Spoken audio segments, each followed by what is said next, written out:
everything. Getting these backpacks packed, getting the supplies. We've had drop-off locations all throughout the county. The Douglas County Libraries have supported this, Skyridge has supported this, Core Electric Cooperative has supported this, Castle Rock and Venice has supported. I mean, we've had such great, amazing community partnerships who've been more than generous in getting us the supplies we need to pack these backpacks.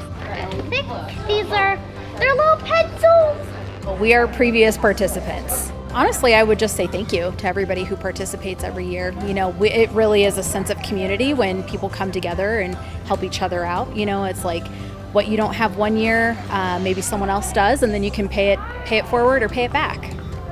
Looks like this year, as we anticipated, we've seen probably a little bit of an increase in our backpack requests. Tonight, I know we brought 450 backpacks to hand out to students here in Douglas County who pre-registered. I was overwhelmed. There was so much going on. I had no idea that's what it would be. Just so many different stations, so much information, just a lot of helpful things I didn't know Douglas County offered.